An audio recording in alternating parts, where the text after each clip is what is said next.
제 소개를 해야 되니까 제 이름을 쓰겠습니다.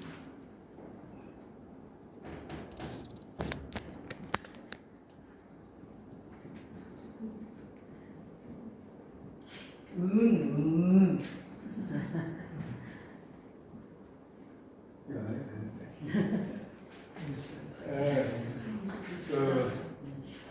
선생님이 저한테 어떤 주제를 줘가지고 나와서 얘기를 해라 이렇게 하면은 그때는 대단히 어렵습니다. 왜냐? 그거는 여러분이 들어야 되는 얘기를 제가 해야 되거든요. 그러나 오늘처럼 갑자기 나와서 얘기해라 이러면 내가 하고 싶은 얘기를 하는 거기 때문에 마음이 편하죠. 이제 여러분이 듣고 싶은 얘기를 하는 게 아니고 내가 하고 싶은 얘기 이걸 하는 거기 때문에 그래서 참 또 선생님이 저한테 이렇게 좋은 자리를 줬는데 사실은 이렇게 살아보면서 여기 선생님 하신 분들도 계시고 하지만은 또 전번에 얘기하실 때 피교육생 이런 얘기했는데 공부하고 앉아 있으면 1시간 수업이다 그러면 지루한 사람은 학생이에요. 선생님은 별로 지루한 줄 모릅니다. 시간 잘 가요. 엊그제 보니까 대통령이 국무회의 토론회 생중계하고 이러던데 거기 앉아있는 국무위원들은 사실 지루해요. 그 안 지루하고 그 시간이 즐거운 사람은 누구? 이 대통령 혼자예요. 이게 사실이에요. 그래서 내가 하고 싶은 얘기를 할 수 있는 자리가 가장 편안한 자리다. 근데 요즘에 이제 가만히 보면은 엊그제 우리 미국도 갔다 오고 이랬는데 관세 전쟁 뭐 이래가지고 상당히 국제 정세적으로 어렵습니다. 왜냐? 미국의 일극주의에서 이제 중국이 부상하면서 그걸 견제해야 되다 보니까 그동안 세계 질서로 자리 잡았던 자유무역 질서를 무시하고 이제 보호무역주의를 하겠다는 거예요. 그래서 우리도 이제 데미지를 받고 있잖아요. 그래서 우리나라 속담에 고래 싸움에 새우 등 터진다. 이런 얘기 있죠. 그러니까 결국 우리도 대단히 피해를 보는 거예요. 그런데 이제 고래 싸움에 새우 등 터진다. 이런 얘기가 있는데, 그러면 실제로 고래하고 새우가 싸우면 누가 이길 것 같아요? 네? 고래가 이길 것 같아요? 그렇게 생각되지만 대한민국에서는 고래하고 새우가 싸우면 분명히 새우가 이깁니다. 왜냐하면 대한민국에서는 고래는 뭐예요? 밥이에요. 새우는 깡이고. 이게 대한민국이에요. 그래서 대한민국은 무조건 새우가 이긴다. 그러니까 고래하고 맞붙어도 우리는 걱정 안 해도 된다. 이게 제 생각이에요. 그렇게 이해하시면 돼요. 그 다음에 이제 선생님이 가끔 이렇게 사주 얘기를 많이 하시는데 저도 사주는 과학이라고 생각해요. 통계적으로 맞을 것 같다. 남자분들 군대 갔다 오셔가지고 혹시 포 사격하고 이런 거 해보신 분들 있을 수 있어요. 그 포 하나 사격을 하려고 하면은 대단히 정교한 계산 절차를 거칩니다. 실제 포탄이 날아가는 높이에 따라서 다 바람의 방향, 풍속 이런 것들이 다 다르기 때문에 계산을 해줘야 돼요. 그렇게 해서 내가 원하는 지점에 떨어뜨리고 그걸 하기 위해서 처음에 시험 사격을 해서 이렇게 표적을 유도해서 정확한 지점에 맞추는 과정이 있는데 그 포탄을 보면 나트람바라고 하는 게 있어요. 노트람바라고 하는데 이게 제조 연월일이에요. 그러면 똑같은 공장에서 나오지만 제조 연월일이 다르면 약간의 차이가 있다는 거예요. 그래서 평가를 내가 받고 할 때는 지휘관들이 항상 요구하는 사항이 야 이번에 사격할 포탄은 동일 나트로 가져와라. 이게 달라지면 차이가 생긴다는 거예요. 그러면 사람도 나트 번호가 있잖아요. 그게 바로 사주에서 얘기하는 거예요. 그러면 예를 들어서 제 나트 넘버는 뭐냐 이렇게 돼 있어요.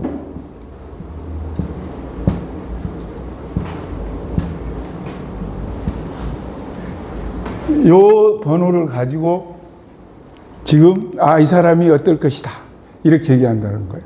선생님도 앉아 계시니까 한번 봐보세요. 어떻게 나오나. 해가지고.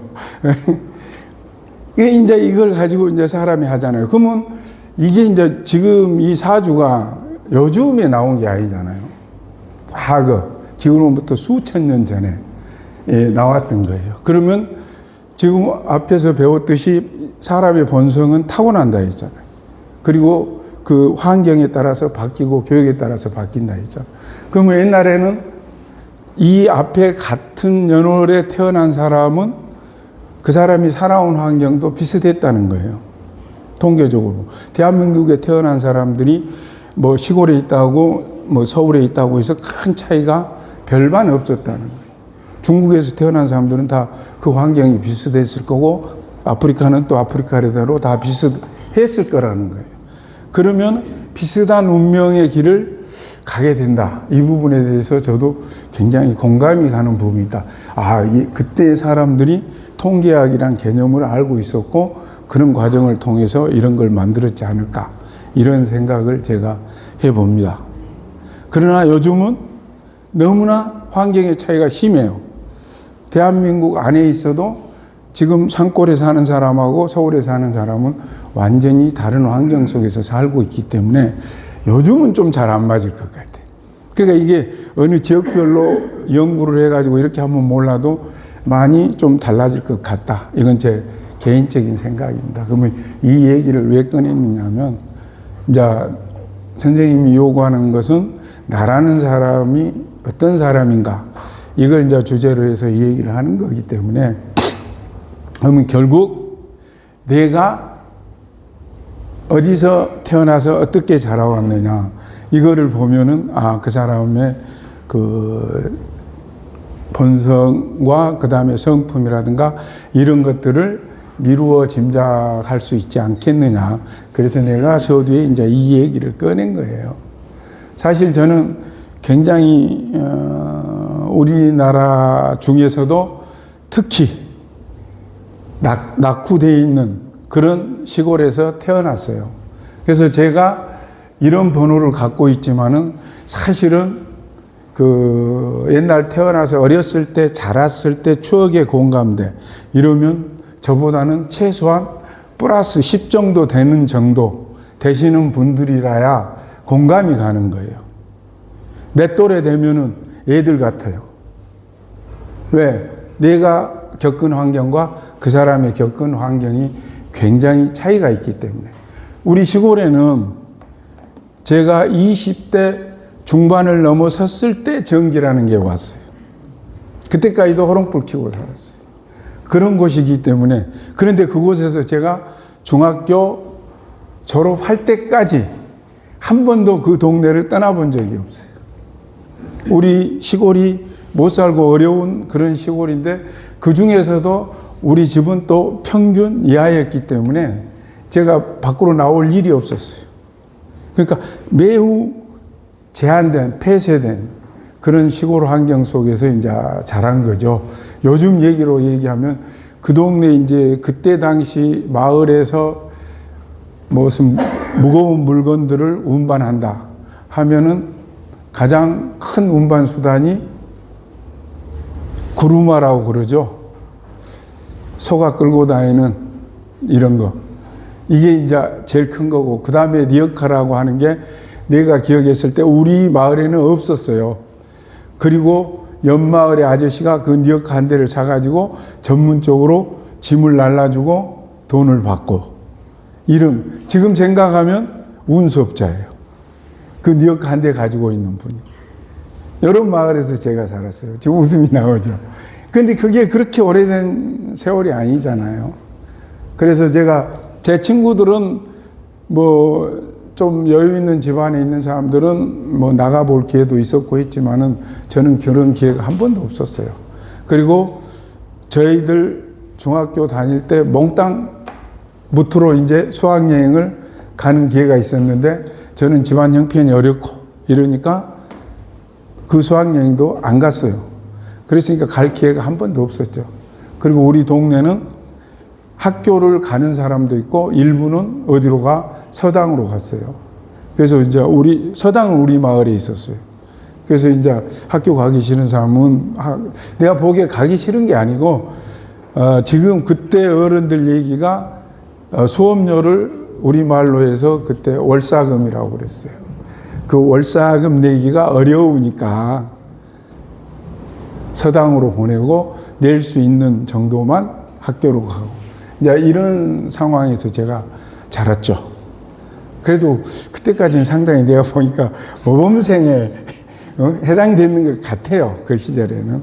그리고 이제 제가 중학교 이제 졸업 시즌쯤 돼가지고 야 그래도 내가 아무리 여기서 있으면서 보니까 뭔가 도시로 나가서 한번 도시는 어떻게 생겼는가 뭐 공부를 할 수 있으면 하고 못하면 말고 어쨌든 그래야 되겠다 하는 생각에 그러니까 3학년 졸업식 직전에 이제 집을 떠나서 서울에로 올라왔어요.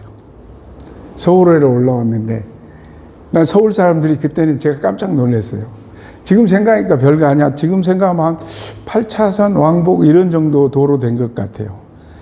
그 8차선 왕복 도로에서 차가 쌩쌩하는데 지금 생각하면 무단횡단 하는 사람들이 있어요. 그 횡단보도 아니고. 근데 그게 나는 엄청 신기한 거예요. 저 위험한 곳을 어떻게 저렇게 잽싸게 건너갈 수 있는가. 그 나는 신기했죠, 처음에. 도저히 내 용기에는 저걸 못할 것 같아요. 그래서 서울에 와서 딱 보고, 그 다음에 두 번째로 청계고가도로를 제가 봤어요. 그때 청계고가도로가 다 완성이 복개가 안 된 그런 상태인데, 복개 중에 있었는데, 그때 보고 나서, 야 어떻게 차가 저 어디 하늘로도 날아다니고, 밑으로도 다니고, 내가 매우 신기했죠. 그래서 어쨌든 그때 올라와가지고 서울에서 제가 학교를 다니면서 이제 그 아르바이트해서 집에서 나한테 공부해라 말아라 이럴 형편이 아니니까 그 아르바이트를 하면서 하는데 처음에는 공부를 하고 싶은 생각이 있었어요. 그 공부를 하려고 딱 보니까 그게 아니라 너무 신기한 게 많은 거예요. 이게 공부가 이게 중요한 게 아니에요. 너무 궁금하고 몰랐던 것들이 너무 많기 때문에 온 동네 쏘다니고 구경하고 이러느라고 공부할 생각이 안 든 거예요. 그래서 그때부터 뭐 학교에 아르바이트해서 학비만 내고 나머지 공부는 땡땡이 피고 막 다른 데만 다 구경하고 다니고. 그리고 한 1년쯤 지났어요. 1년쯤 지나고 나니까 이거 또 아닌 것 같아요. 야, 이거 공부해야 되는 거 아니야? 이게 시간 가는데 해야 되는 건지 말아야 되는 건지, 이걸 더 지금처럼 살아야 되는 건지, 이렇게 해서 내가 그때 이제 1년을 마치고 혼자 생각을 했어요. 우리 부모님도 관심 없죠. 내가 어디서 사는지, 뭐하고 하는지, 이런 거 별로. 그러니까 내가, 이러면 안 되겠다.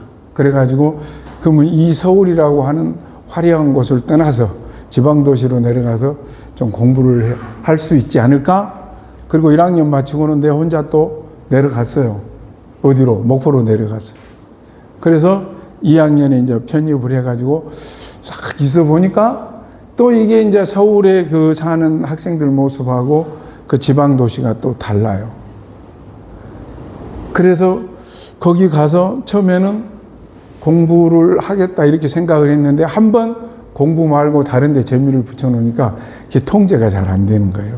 그리고 그 목포라는 도시가 묘한 게 목포 시내에 있는 애들이 절반이 안 돼요. 학생 수에. 학교는 많아요. 그런데 그 학생 수의 50%도 안 되는 게 목포시에 속해 있는 애들이고 나머지는 인근 지방에서 와서 자취하고 이렇게 다니는 학생들이에요.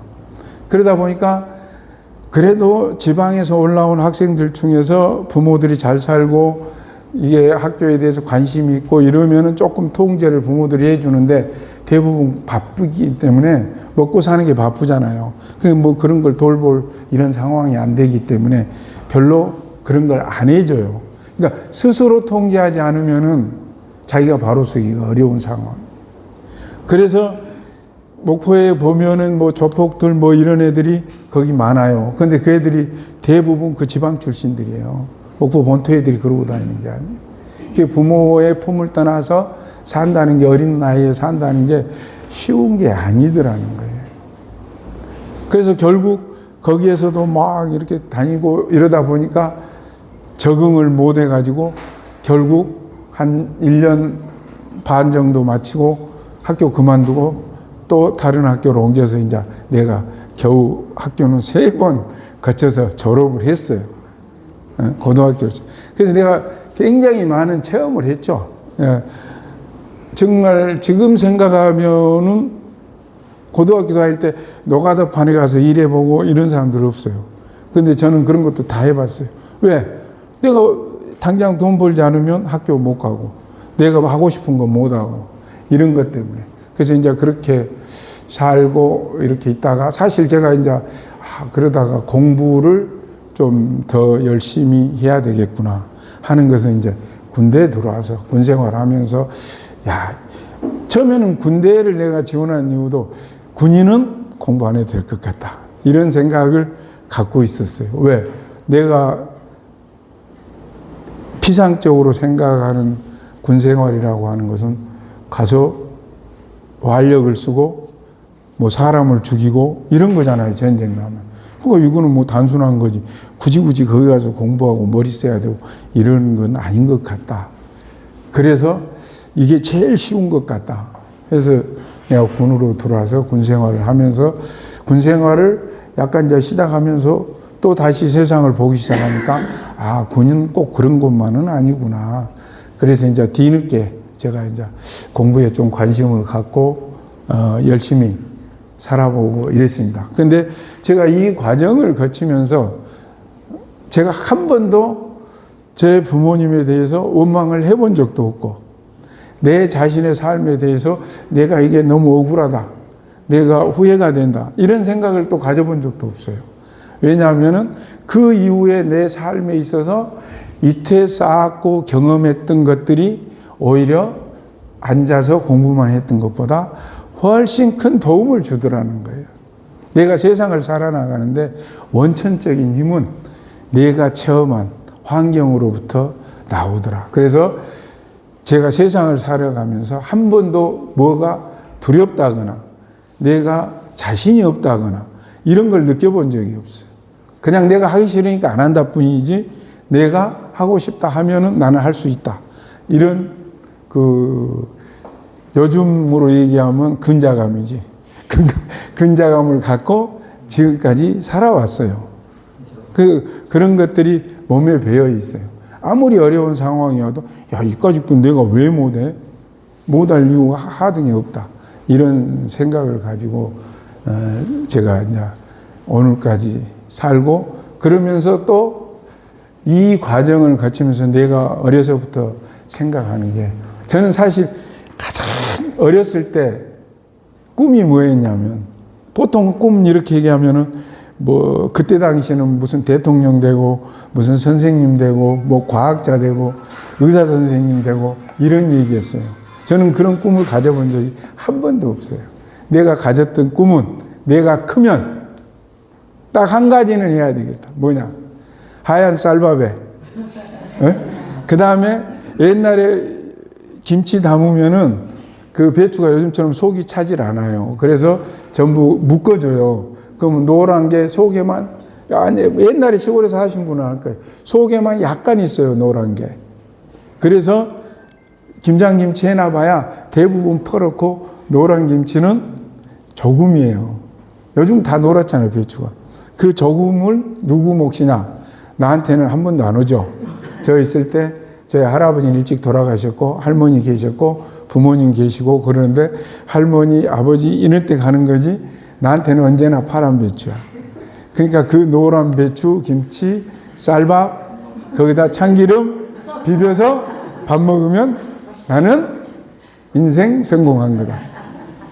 이런 생각을 갖고 있었어요. 그게 내 초등학교 때 꿈이었어요. 내가 중고등학교 다닐 때도 내가 언젠가 근데 학교 다닐 때 일기 이런 걸 또 내가 되게 잘 썼었어요. 그때 되게 할 일 없으니까 아마 그런 거 그랬는 거예요. 그러니까 지금 와서 나중에 이렇게 쭉 보니까 내 살아가는 지론이 뭐냐. 무슨 인생을 계획하고 무슨 원대한 꿈을 꾸고 이런 거 하지 말라는 거예요.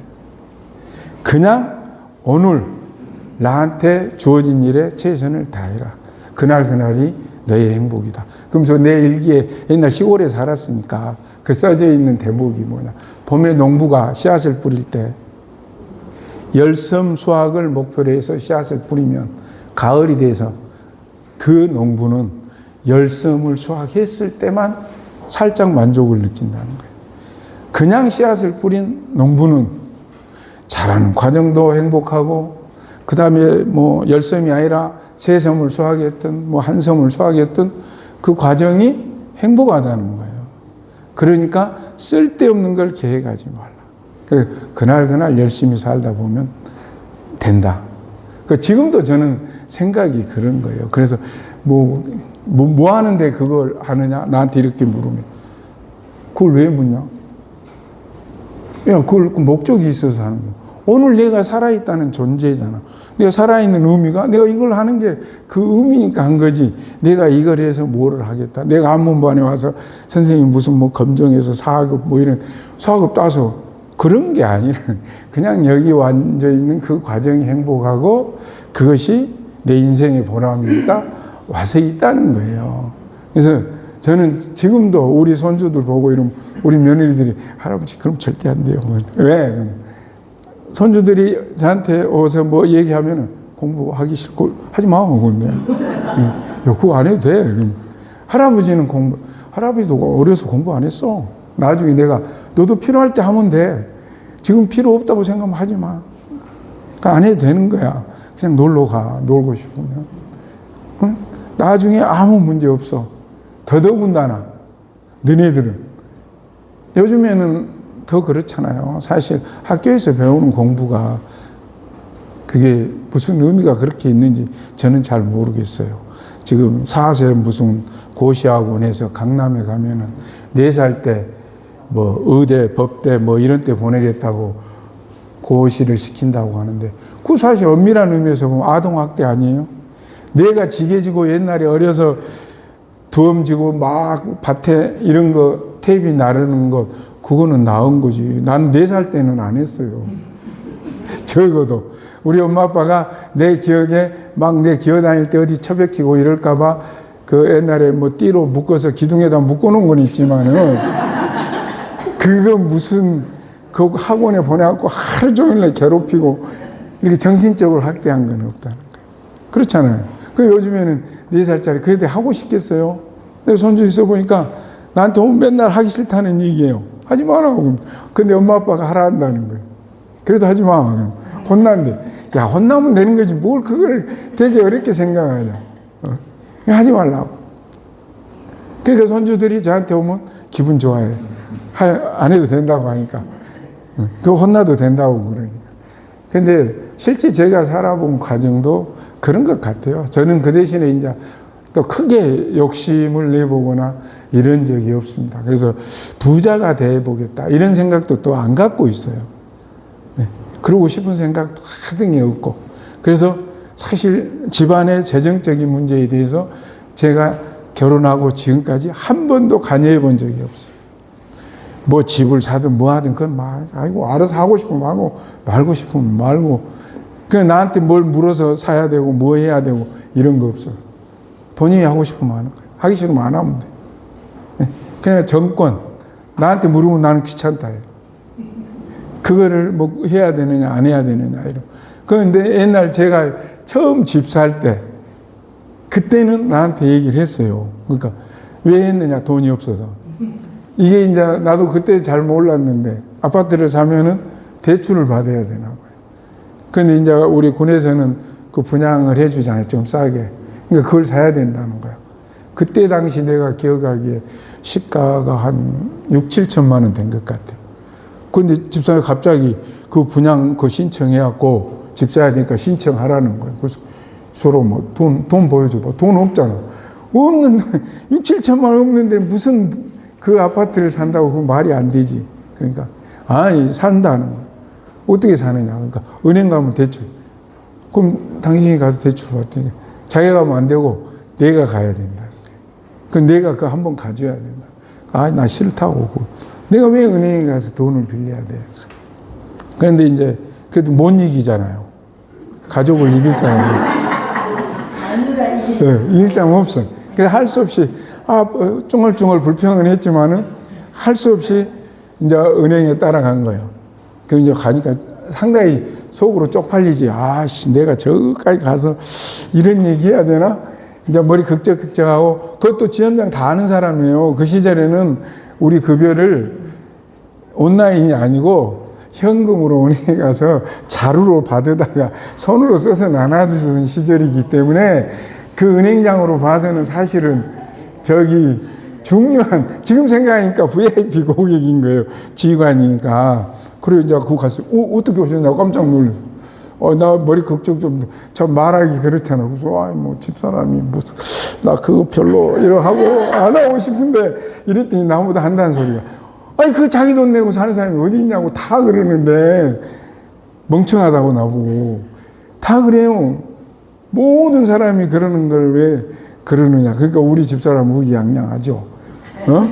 내가 왜 그거 해야 되느냐고 했는데, 가니까 나보다 잘못했다고 모든 사람이 다. 그렇게 해서 처음에 내가 집사할 때 한 번, 이제 달려갔었고, 그다음부터는 나 부른 적은 없어요. 그래서 지금도 내가 어디 가서 뭐 하고 이러면은, 현금을 내가 직접 만지는 적은 거의 없어요. 그냥 집사람 없을 때 내가 어디 가면, 그때만 내가 하는 거고, 그 외에는 무조건 둘이 밥 먹으러 가도 무조건 집사람이 계산해요. 나는 몰라. 알아서 다 끝. 난 먹고 나오면 끝이에요. 내가 계산하려고 하는 적도 없고, 애들하고 가도 밥 너가 엄마가 할 거야. 그러고 내 말만 하면 끝이에요. 내가 해준 적 없어. 그러니까 우리 손주들은 아마 그럴 거예요. 할아버지는 엄청 가난해갖고 우리한테 뭘 주는 적이 없는 사람. 할머니만 부자. 이러면 뭘 줄 것도 나는 일체 없어요. 야, 기다려봐. 할머니가 뭐 줄 거야. 그럼 그러니까 이제 그렇게 제가 이제 사는 거는, 그래서 이제 어느 날 이제 큰 놈이 이제 다 컸고 이러니까 전번에 술 한잔 하면서 나한테 그러더라고. 자기가 보니까 아빠는 원래 엄청난 한량인데 할 수 없이 집안의 책무 때문에 열심히 한 것 같다고. 아버지는 절대 어렵고 힘든 일 안 하려고 그럴 것 같은데. 그래서 네가 그걸 어떻게 안 하면, 자기가 보기에는 그렇다는 거. 야, 너보다 내가 더 고생하고 다 해서 말을 안 해서 그렇지. 너네들한테 내가 옛날에 고생했다, 뭐 이렇게 했다, 이런 얘기를 안 해서 그런 거지. 나 고생한 걸 다 했어. 나 그냥 내가 해야 될 일이라면 나는 무조건 다 하는 사람이야. 그러니까 그렇게 생각 안 해도 돼. 이런 얘기를 쭉 하고 이제 웃으면서 넘어갔는데, 모르겠어요. 다른 사람, 친구들도 그런 생각을 해요. 이제 우리 속담에 일찍 철든다. 이런 얘기가 있는데, 어려서 이제 그런 환경에서 자라서 그랬는지 그런 부분들이 있었어요. 그래서 이제 군 생활 할 때도 내 동기들하고 이제 젊은 시절이니까 여러 가지 고통도 있고 어려움도 있고 뭐 이런 얘기 하죠. 서로 어떤 자기 마음의 어려움 이런 것들을. 그럼 내가 아마 되게 쉽게 받아들이고 얘기를 했었나 봐요. 그러니까 그 친구들이 내 동기들 중에 내가 또 나이가 어린 편이에요. 우리 동기가 50년생부터 55년생까지예요. 그러니까 어린 편이죠. 그러니까 대부분 평균 53년 아니면 52년생들이 많아요. 그 친구들이 나보다 나중에 이제 한참 지나고 나서, 야, 내가 너하고 옛날에 같이 있을 때 뭐 한참 얘기하다 보면 말이야, 네가 형인 것 같아. 왜? 네가 그랬어. 그럼 건늙었다는 소리 아니야? 그건 아니고 하여튼 그랬다고. 그래서 이제 그 사람들은 대부분 순탄하게 자라온 사람들이 이제 어려움을 안 겪었기 때문에, 나는 조기에 체험을 해가지고 조기 교육을 그때 받은 거예요. 그래서 뭐 지금 생각하니까 우리 부모님이 참 부자였고 이랬으면 내가 그런 걸 못 해봤을 텐데, 좀 부모님이 또 가난하니까 내가 덕택에 그런 것도 해보고 참 여러 가지 어려운 일을 많이 해가지고 세상을 편하게 살게 해줬구나. 그래서 항상 마음속으로는 감사하죠. 물론 모르겠어요. 뭐 좋은 환경이었다면 또 어떻게 됐을지. 그 얘기한 대로 품성은 똑같은데 그다음 환경이 바뀌었으니까 또 다른 모습으로 이렇게 했을지. 지금도 저는 세상 편해요. 세상 사는 게.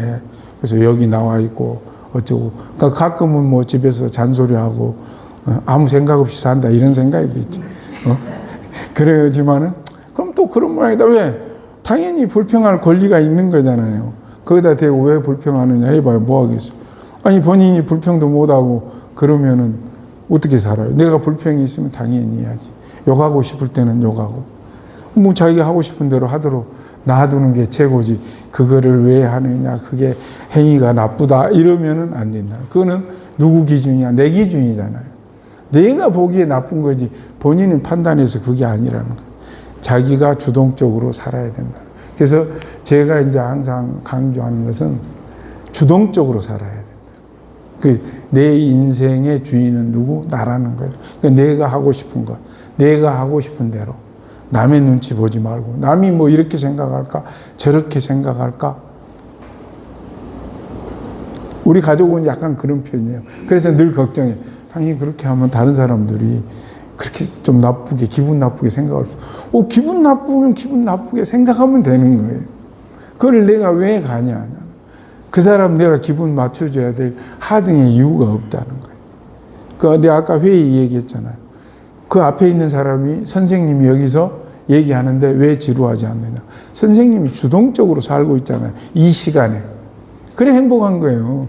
내가 주동적으로. 내가 수업을 5분 늦게 끝내든 일찍 끝내든 뭐 본론을 얘기하든 다른 얘기 옆길로 새서 얘기하든 그런다고 저기 앉아서 학생이 선생님 왜 옆길로 지금 재고 있어요. 똑바로 하세요. 이럴 사람은 없잖아요. 그러니까 내가 주동적으로 산다. 우리가 자동차 이런 거 아까 타고 다니는데 뒤에 앉으니까 힘들다 했잖아요. 옛날 군대 가면 트럭 있으면 뒤에 있고 또 집차 있으면 뒤에 트레일러 있고 이래요. 뭐 앞 운전석 옆에 앉아있는 사람은 편안해요. 승차감 좋고 한 서너 시간 막 달려가도 하나도 안 피곤해요. 그런데 트럭 뒤에 타고 막 덜컹덜컹 비포장도로 훈련하느라고 한 4시간 5시간 차 달리고 나면요 뒤에 탄 사람은요 가만히 앉아있어도 소화 다 되고 배고파 죽겠어요. 퉁탕거려서. 이게 끌려가는 인생, 피동적인 인생이라. 앞에 있는 사람이 주동적이라. 그래서 인생을 내가 주동적으로 살아야 돼요. 집에서도 저는 그렇게 생각해요. 여러분들이 왜 남편한테 또는 부인한테 이걸 해주기를 바라고 이 요구사항을 왜 갖고 사냐는 거예요. 요구사항이 없으면 되잖아요. 그럼 내가 하고 싶은 대로 하고 상대하면 그런 모양이다. 저 사람은 저게 좋으니까 그렇게 하는 모양이다. 이러면 되는데 왜 밥이 맛이 없게 됐냐? 간이 맞지 않느냐? 그럼 자기가 해서 먹으면 되잖아요. 그렇잖아요. 아니, 뭐 또 예를 들어서 남편한테 왜 빨래 안 해주고 설거지 안 해주느냐? 그러면 포인트 안 하면 되잖아요. 가만히 쌓여 있으면 어느 순간 답답한 놈 누군가는 할 거 아니에요. 할 거 아니에요, 분명히. 하루 종일 쌓이면. 그걸 못 보고 내가 하면서 왜 이것도 안 해주고 저것도 안 해주고 이게 요구사항을. 이게 저는 자기 주동적인 삶이 아니라고 생각해요. 그냥 내가 그냥 설거지 오늘 좀 해야 되겠다 하면 되는 거예요. 하기 싫으면 안 하면 되는 거예요. 그럼 언제 뭐 빨래 안 해주면 돼요. 그럼 어느 순간에 내 옷 입을 없으면 찾다 없으면은 뭔가 자기가 세탁소를 가든 방법을 강구하게 돼 있네. 가만히 놔두면. 진짜예요. 한번 해보세요. 진짜. 나는 성질 급해서 절대로 못 참아. 아니, 그러니까 결국은 본인이 괴로운 거예요. 그러니까, 내가 옛날에 얘기했잖아. 뭐 이렇게 팔고, 구두 불고, 뭐 애별리고, 원증해고. 세 번째가 원증해고예요. 미운 놈 쳐다보는 거. 에? 미운 놈하고 같이 있는 게 인간의 8대 고통 중에 하나인 거예요. 그러면 밉다는 것은 상대가 나한테 갖는 개념이 아니잖아요. 내가 상대에 대해서 미워하는 거지. 내가 총무님 막 미워하고 이러면은 괴롭지만 내가 총무님 좋아요, 너무 사랑스러워요 이러는데 그 옆에 있으면 내가 기분 좋지. 그렇잖아요. 미워 죽겠어요, 지금. 그러면 그 순간부터 나 여기 있을 때 얼굴 볼 때 짜증나요. 그게 이게 내 중심이라는 거예요. 그래서 집안의 관계도 저는 그렇게 생각해요. 관여하지 말라. 뭐하러 관여? 내 친구들도 가끔 이제 나이 들고 이러니까 막 트러블이 있어서 나한테 뭐 이렇고 저렇고 마누라가 말이야 그랬고 요즘 짜증나 죽겠다고 막. 야, 너 왜 짜증나노? 그냥 나도. 야, 그 사람은 그게 재밌다는데 네가 왜 그거를 야, 넌 네가 재밌는 거 너희 마누라한테 물어봐라. 그러면 다 같이 재밌냐고. 분명히 아니라 할 거다. 너 오늘 나하고 술 먹고 이런 얘기 했다는 가서 얘기해봐. 그러면 싫어해. 그건 너 재밌잖아. 지금 너 나하고 이 얘기하는 게. 너 마누라 행보고 이런 게. 어? 너 재밌으니까 하는 거야. 너희 집사람은 너는 혼나. 그러니까. 그게 똑같은 거야. 그 너네 가족도 다 그게 재밌어서 하는 건데 그 옳다고 생각하니까 하는 거지. 이 사람이 이게 나쁜 거다라고 그거 하겠어요? 그렇게 하는 것이 바른 거라고 나름대로 자기 중심으로 평가해서 하는 거라는 거. 그러니까 그냥 봐주면 돼. 봐주세요. 내가 미워도 손가락질하지 말고. 이럴 때도 봐줘요. 우리 집은 수도꼭지를 하나 갈았는데 연장을 딱 내놓잖아요. 그러면 내가 5일 참아서 그 연장을 나중에는 이렇게 놔두는데 절대로 그걸 제자리에 안 갖다 놔요. 그래서 내가 5일 동안 참았어. 저걸 언제 넣으냐. 할 수 없이 내가 갖다 놔놨어. 당연하지. 나가도 안 해. 나도 안 해. 왜? 저걸 내가 알겠어. 이게 잘못 갖다 놨다면 또 혼나. 내가 다 알아. 아니야. 엉뚱한 데 갖다 놨다고. 이씨, 어디다 갖다 놓은 거야? 다음 차이가 그 자리에 없어. 당신 그거다 둬. 그러니까, 뭘 왜? 아니지. 그거 하면 그대로 놔도 그럼 내가 속으로 저기에 갖다 놓냐. 모레 내일도 갖고 내가 지쳐서 갖다 놔. 그거를 진짜 갖다 놓고 하고 싶으면 여보 이래서 요거 좀 들고 따라와봐. 여기 좀 놔줘봐. 이렇게 하면은. 그러면 좀 이따 하려고 했는데. 그러니까 그러면서 갖다 놓는다 이 말이야. 그러니까 내가 말하기 말하기 전에 그런 건 없어. 내가 얘기해야지. 그렇죠. 그러니까 거기도 터득한 거예요. 내가 하면 할수록 칭찬보다는 일거리만 쏟아진다. 그러니까 손 안 대고 가만히 있는 것이 어차피 잔소리 듣는 거 듣고 넘어가자. 이거예요. 그런 거예요. 그러니까 시키는 방법은 내가 그거를 느끼는 게 우리 며느리 둘 있잖아. 나는 아들만 둘이니까. 둘째 며느리가 내가 우리 집사람은 둘째 며느리 이래요. 왜? 아들 막 부려먹으니까. 이 친구가 엄청 내가 보면 요령꾼이야. 내가 보면은 그놈이 원래 또 이런 것도 잘해요. 옛날에 엄마한테도 이렇게 하면 부엌 일도 해주고 이랬는데 요리 같은 거 이런 것도 막 해. 그러면 내가 보기에 별로 잘 못했어. 근데 아주 우리 둘째 며느리는 아니 그거 어떻게 하는데 이렇게 맛있게. 아이씨 나는 아무리 해도 안 되는데 내가 보면 별로야. 그러면서 엄청나게 그러니까 야 신나서 계속 하는 거야. 내가 야 대현아 그만하고 너 이리 와두고 좀 몇 개 너 내가 잘 못한 것 같아. 아니요 몇 개는 잘 못해. 내가 해야지. 못 믿어온 거야. 그래서 나한테는 잘한다 하고 자기는 못한다고 막 이렇게 얘기를 해놓으니까 이제 본인도 생각하기에 이거는 내가 나서서 해야 잘하는 거다. 이런 생각이 딱 들어서 저 시키려면 힘드니까 내가 나가는 거야. 그러니까 그 요령이냐. 그러니까 주도권 경쟁에서 이미 밀렸다. 아니요 저는 나를 움직이게 운동시키구나. 그래야 내가지. 그렇지. 나를 운동시키구나. 가만히 있어. 그런데 불평을 왜 해요? 불평 안 한다니까? 즐거움으로 받아들여. 그렇지? 박수 쳐주세요. 이래 잘해야 돼. 오늘도 나를 움직이게 하네. 그래. 이렇게 항상 이렇게 즐거운 마음으로 하면 돼요. 내가 주동적으로 하는 거예요. 내가 찾아서 하는 거잖아요. 그래서 제가 근데 그런 게 안 보이나? 안 보여요. 사람마다 보는 관점이 다 다르잖아요. 사람이 항상 보고 있다고 해서 다 똑같은 것을 보고 있는 게 아니잖아요. 그거 있잖아요. 보아도 보이지 않고 보이잖아요. 그건 똑같은 거예요. 세상을 나가서 보는 관점이 누구는 사람을 보는데 얼굴을 보는 사람, 누구는 아가씨 지나가면 다리만 본다는 사람 다 다른 거예요. 그걸 어떻게 다 똑같이 본다고 생각해요. 그게 다 다르기 때문에 그냥 넘어가면 됩니다. 오늘 선생님 또 저한테 그냥 아무 얘기나 해도 된다고 해가지고 엄청 행복한 시간을 만들어 주셔가지고 감사합니다. 감사합니다. 내가 밥안 사는 이유를 알았어. 돈 쓸 줄 모르고. 송 교수님 이제 뭐 부인이 어쩌고 저쩌고 하셨는데 그 부인하고 가끔 이제 만나거든요. 가끔 만나서 굉장히 재밌어요. 부인이 얼마나 말을 재미있게 하는지. 근데 그 양반은 자기는 웃지도 않아. 그냥 아무 표정 없이 그냥 얘기하는데 우리는 물고기 잡고 있는 거야. 너무 재밌어요. 그렇게 말을 굉장히 재밌게 해요. 그래서 나는 솔직히 요즘은 송 교수님 부인 만나는 날을 기다려요. 그날은 내가 완전히 제가 진짜 힐링이 되는 것 같아요.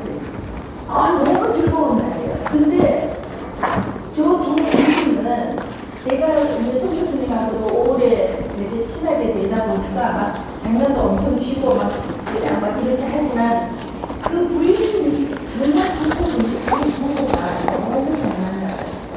그리고 저는 또 두 분을 존경하는 게 송 교수님도 자기 아내밖에 없지만 그 부인은 자기 남편 존경하는데 진짜 눈에 보여요.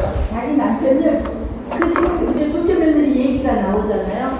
자, 둘째 며느리 좀 이런다고 하는 말씀이 어떤 시엄마가 며느리는 그냥 앉아가 있고 회사에 가서 새까지에 일하고 왔던 내 아들이 며느리 집에 가서 아들 집에 가서 보면은 내 아들은 회사 갔다 와갖고도 집에 와서 정신없이 집안일까지 하고 밥하고 해갖고 앉아있는 며느리 떠받쳐주고 이러면 어떤 시엄마가 그 꼴을 보고 화가 안 나겠냐고. 그러는데도 교수님은 그럴 수도 있지. 그리고 지가 좋대잖아. 그냥 이게 궁정궁정 이제 시엄마가 투덜거릴 거 아니야. 속상해서 막 그냥 이런데요. 그러면서 우리 남편 화내는 것을 한 번도 본 적이 없다. 자, 우리 전에 교수님이 그 어려운 환경 속에서 어려서 언니의 뜻을 두었다는 것은 요거를 보고 생각을 했습니다. 태어났는 달이 4월인데 이게 문이에요, 문. 그럴 문자죠. 이게 들었으면요, 당신도 대학교 교수까지 하셨던 양반이 지금 우리 10년 됐죠? 교수님하고 만난 지 한 10년? 네. 넘었나? 뭐 이럴 거야. 그러는데, 자, 군에서도 높은 지위에도 있었고, 교수까지 하셨고 했던 분이 여기 나와서 저 하고 그냥 들으면은 그냥 헛소리도 막 하고 하니까 그냥 웃으려 온다 하시지만 이게 들었는 사람은요 공부를 안 할 수가 없어요. 우리 조 교수님 진짜 KBS에서 그런 본부장까지 하시고 교수까지 하셨던 분이 여기에 못하고 오셔요. 제가 하시기도 부족한데 못하고 오시겠어요? 이게 사주에 들었으면은요 와야 어디든지 가야지 돼요. 가서 그래 내가 책도를 읽어야지 되고 끊임없이 이걸 추구하게 됩니다. 그래서 이거가 들었으니 교수님은 그럴 수밖에 없고 교수님 말씀 중에 중용에서 아주 주체적으로 이러는 거 있잖아요. 주체적으로 내가 주체가 되어서 하면은 끌려가는 것 없이 이 말씀이 뭐냐면은 이게 화이불유라고 합니다. 하이불을 유자이죠. 하이불유라고 해서 우리 거미불루 있죠. 화이불치 있잖아요. 이것처럼 이거는 거미불루 화이불치 이거는요. 삼국지의 백제편에 나오는 말이에요. 그게 처음으로 백제편에 나오는 말이에요. 우리 검소하지만 누추하지는 않고 하려하지만 사치하지는 않는 이래서 거미불로 또는 과이불치 이런 말이 나오잖아요. 이것처럼 이 말은요. 논어가 아니라 중국에서 이거 우리 삼국지에 우리의 삼국지 백지편에 나오기 전에 그거보다도 천년 이전에 하이불유라는 말이 나왔어요. 여기 우리 화이불치라고 하는 것은요. 자, 이 화이는 빛날 가짜 써서 화려하지만 사치하지는 않다 할 때 화이불치라고 했잖아요. 자, 화이불치라고 했잖아요. 이 화하고는 음은 같지만 이거는 뭐냐 하면요. 이 세상 사람들하고 어울리기는 잘해. 잘 어울리기는 하지만 여기에 동화되어서 나쁜 무리에 내가 섞여는 있어. 그렇다고 해서 그 나쁜 무리에 내가 동화되어서 같이 나쁜 놈이 되는 건 아니에요. 우리 송 교수님 뭐 고등학교 때 뭐 저쪽 하다 보니까 뭐 깡패 집단 뭐 그런 사람들도 뭐 보고 이랬다고 그러는데 거기에 내가 동화되어서 내가 그랬으면은 조폭이 되었어요. 조폭이 되었어도 우리 교수님은 조폭이 이거가 되었습니다. 근데 어땠어요? 우리 둘째가요. 이게 굉장히 있어. 밑에 아이들하고도 잘 어울리고 이 아이들하고 그러니까 하는데 공부 잘하는 아이들은 잘하는 아이끼리 이거 있잖아요. 못하는 아이들은 못하는 끼리 이렇게 어울리면은 얘는 지는 그래도 몇 프로 안에 들어갔던 아이니까. 근데 이 밑에 밑바닥에 노는 아이들하고도 잘 어울리고 여기에 사는 이러는 편이었거든요. 그러니까 이게 뭐냐 하면은 이 어떤 부류하고도 잘 화한다는 거잖아요. 화해와 이거는 빛날 화자이고 어떤 무리하고도 잘 어울리지만 화하는 건 아닙니다.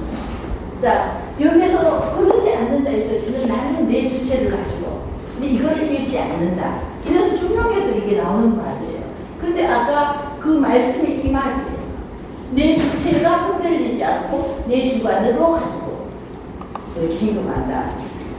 우리 교수님 그냥 주제를 진짜 드리고 뭐 이상한 일이 있을 때마다 제가 이것 좀 말씀하세요 그러고 막 했는데 오늘은 진짜 자유롭게 드렸더니 정말